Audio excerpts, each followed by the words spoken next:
안녕하십니까. 리나쌤 TV 오랜만에 시작해 보겠습니다. 최근에 제가 쓴 이 논문이 발간이 되었고요. 이 논문에 대해서 말씀을 드려볼게요. 논문의 제목은 시스템 사고 기반 피셔리 게임 수업을 통한 초등 고학년 학생들의 자원 및 공동체 의식 변화 탐색이라고 정했었습니다. 네, 근데 여기 보여지는 화면은 노트북 LM으로 만든 슬라이드가 되겠고요. 여기에서는 제목을 이렇게 했네요. 시스템을 보는 눈, 교실에서 시작된 작은 혁명. 네, 혁명이라고 이렇게 표현한 것이 네, 인상적입니다. 그리고 부제로 사고 기반 퓨리 게임 수업이 만든 아이들의 놀라운 변화 이렇게 되어 있습니다. 네, 그 학술지는 초등교육 연구에 실렸습니다.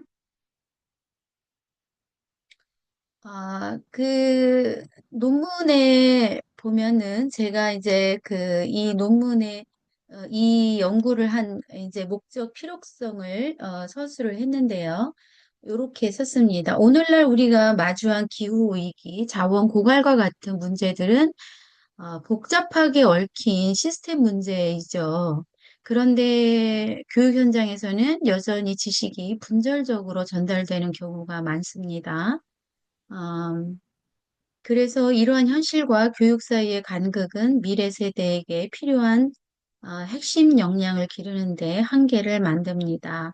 네, 여기 핵심 심자가 빠졌네요. 예, 노트북 벨렘이 실수를 했네요. 이제 그래서 필요한 것이 시스템 사고이죠. 시스템 사고는 관계와 구조를 통찰하는 힘이라고 이제 여기 이렇게 써 있는데요. 이 관계와 구조를 통찰하는 힘은 이제 이렇게 기존의 선형적 사고, linear thinking이 아니라 시스템 사고, 순환적 사고에 의해서 생길 수가 있는 거죠. 이제 기존의 선형적 사고라고 한다면 이렇게 A가 B에 영향을 미친다. 그러나 시스템 사고는 A가 B에게 영향을 미치고 B는 다시 A에게 영향을 미치고 또 A는 다시 B에게 영향을 미치고 이런 식으로 이제 순환하는 것을 의미하죠. 그래서 시스템 사고는 개별 사건이 아닌 요소들 간의 상호작용과 피드백 루프를 통해서 전체를 이해하는 사고 방식이 되겠습니다. 문제의 원인을 단일 요인이 아닌 반복되는 패턴과 그 배후에 작동되는 구조에서 찾습니다. 이 구조가 이제 핵심 어휘가 되겠죠. 이러한 관점은 복잡한 사회 환경 문제를 장기적이고 관계적인 맥락에서 조망하도록 돕는 인지적 틀입니다. 그러면 초등학생들은 시스템을 경험할 수 있을까요? 가 이제 이 연구의 이제 핵심 질문이라고 할 수 있는데요.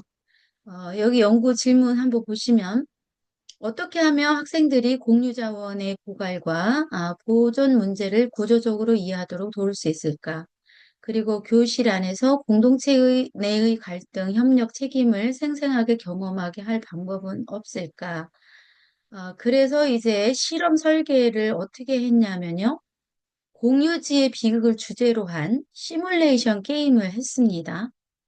이 공유지의 비극은 이제 여러 사람들이 함께 쓰는 공유지가 결국 비극을 맞는다는 이제 그러한 스토리가 되는 거죠.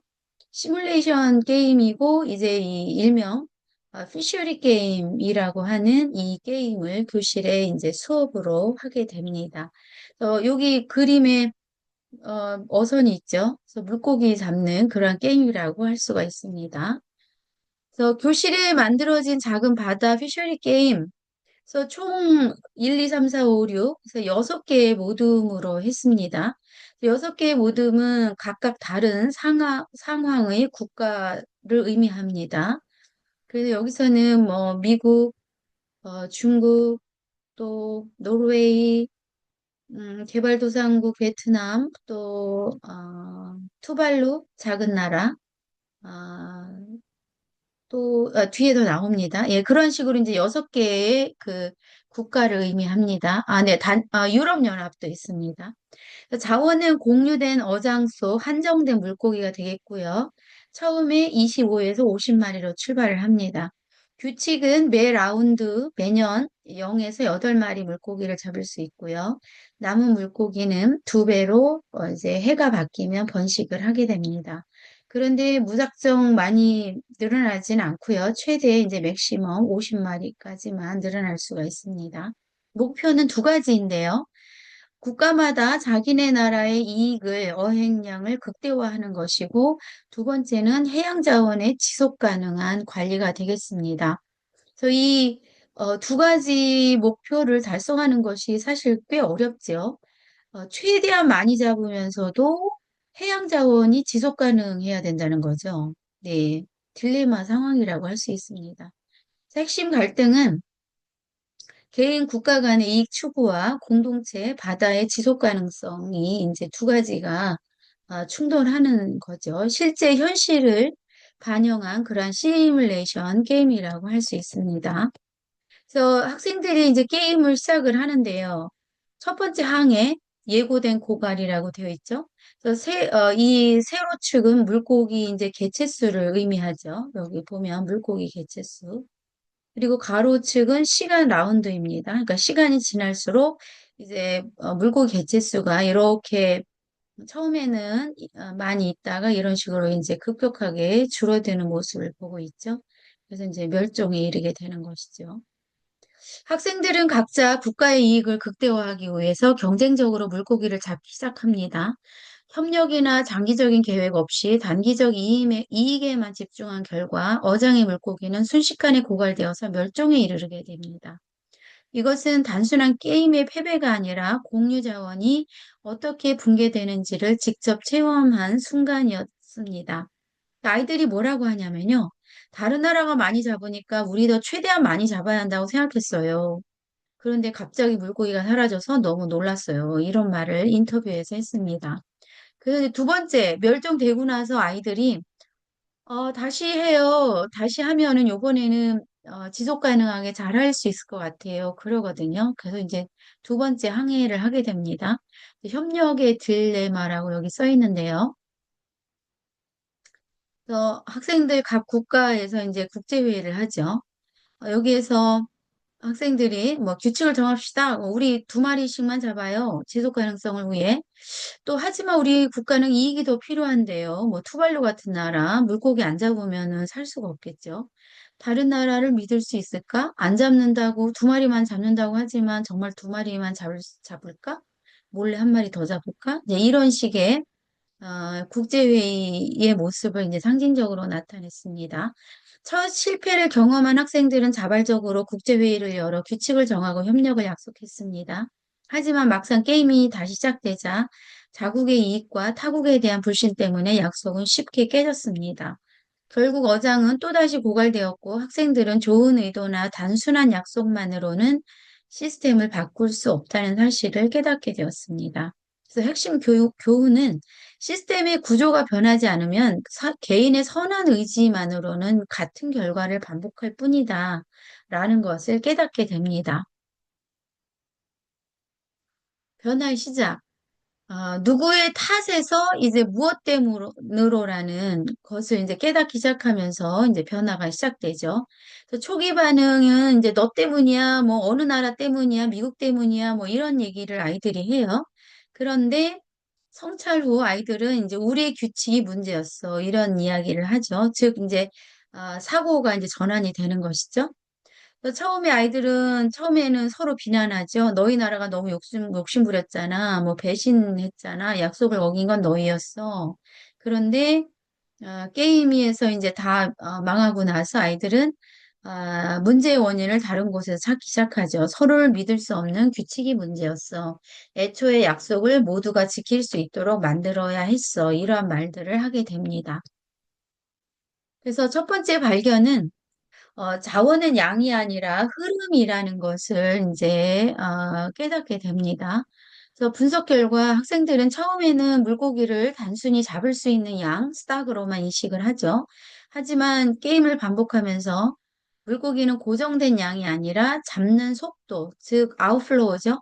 물고기를 잡는 속도, 없어지는 속도, 그리고 번식 속도, 물고기가 생겨나는 거죠. 인플로우 사이의 균형이 중요한 동적인 시스템임을 이해하게 됩니다. 스탁 앤 플로우가 시스템 사고에서 매우 중요하죠. 자원의 유한성을 넘어서 그 회복과 순환의 구조를 파악하기 시작한 것입니다. 그래서 이 사진은 학생 소감문 분석 기반 공출연 네트워크가 되겠습니다. 학생들 소감문은 총 120명의 아이들 수업에 참여한 4, 5, 6학년 아이들 120명 그 소감문을 분석을 한 것입니다. 공출연 네트워크이고요. 학생들의 사고 속에서 핵심 개념들이 어떻게 연결되었는지 보여줍니다. 그래서 여기 글자가 좀 깨졌는데요. 뭐 자원, 물고기, 국제회의, 개인, 이제 그러한 것들이 있습니다. 요건 잘 모르겠네요. 그래서 이런 식으로 학생들이 많이 나온 이제 단어가 이런 것이 되겠습니다. 그리고 두 번째 발견으로 나의 선택이 우리의 결과를 만든다. 그래서 국제회의, 요건 이제 그 인터뷰를 기반으로 해서 워드 클라우드를 만든 것인데요. 국제회의 약속 지키다 함께 뭐 이런 말들이 이제 많이 언급이 되었죠. 그래서 분석 결과 학생들은 개인의 이익 추구가 결국 공동의 실패로 이어진다는 것을 체험하며 상호 의존성을 깨닫게 되죠. 그 결과 학생들의 언어에서 신뢰, 약속, 협력, 책임, 함께와 같은 공동체적 가치를 담은 단어들이 핵심적으로 등장하기 시작하게 됩니다. 그래서 아이들의 사고가 이런 식으로 이제 그 선순환되는 걸 의미합니다. 시스템 사고 공부를 하면 할수록 어, 자원 인식에 대한 그 어떤 수준이 올라가게 되는 거죠. 그러면 공동체성도 올라가고 공동체성이 올라가면 다시 시스템 사고 공부를 하니까 이런 좋은 결과가 있구나 하면서 또한 시스템 사고 의 사고력이 더 커지게 되는 거죠. 그래서 이것을 이렇게 reinforcing feedback, 강화 피드백으로 이렇게 나타냈고요. 즉 시스템 사고가 공동체성을 키우는 것이라고 선순환되는 거라고 해석할 수 있게 되겠죠. 그래서 학생들의 변화는 우연이 아니라 서로를 강화하는 선순환 구조를 통해 일어났죠. 시스템 사고가 깊어지면서 자원의 흐름을 이해하게 되고 이는 협력의 필요성을 절감하게 하여서 공동체성을 키우고 강화된 공동체성은 다시 더 넓은 시야로 문제를 보게 하여 시스템 사고를 심화시킵니다. 이렇게 해석할 수가 있습니다. 몸으로 느끼고 체험할 수 있었어요. 라는 그 인터뷰 이야기인데요. 참관한 선생님들, 네 분 선생님과 학생들 12명의 그 인터뷰를 했습니다. 이 교사 같은 경우 지속 가능성이나 협력은 추상적인 개념이지만 게임을 통해 몸으로 느끼고 체험할 수 있었습니다. 이상적인 협력만이 아닌 현실 속에서 협력이 어떻게 작동하는지를 체감할 수 있었다는 점이 인상적이었습니다. 이렇게 말씀을 해주셨고, 6학년 학생 같은 경우 당장 욕심을 부려 많이 잡으면 물고기가 줄어들어 결국 돌이킬 수 없게 됐다는 걸 알았다. 국가 간의 신뢰가 중요하지만 실제로는 자국의 이익을 생각하다 보니 배신을 하기도 한다는 것을 경험했다. 이런 말이 해주었습니다. 그래서 이 시스템 사고는 지식 전달을 넘어서 이제 관점을 설계하는 교육이라고 볼 수가 있습니다. 즉, 현재 지식 전달의 위주의 이제 교육에서 이러한 사고방식 훈련을, 시스템 사고 훈련을 하게 되면 이러한 어, 넓은 안목에서 보는 그런 관점이 생긴다는 거죠. 피셔리 게임과 같은 시뮬레이션 기반 학습은 지속 가능성이나 시민성에 대해 가르치지 않아요. 대신 학생들이 그러한 가치와 태도를 스스로 발견하고 내면화할 수 있는 인지적 정서적 환경을 제공합니다. 이는 교육의 초점을 무엇을 생각할 것인가, what to think에서 어떻게 생각할 것인가, how to think로 전환하는 것이라고 할 수 있습니다. 그래서 우리 교육을 위한 세 가지 제언을 제가 논문에서 밝혔는데요. 첫 번째, 시스템 사고 교육의 확대. 그 기후 에너지 소비 등 다양한 주제에 시스템 사고를 적용하는 체험형 수업을 개발하고 확산해야 한다고 보고요. 두 번째는 공동체 중심 수업 설계 강화.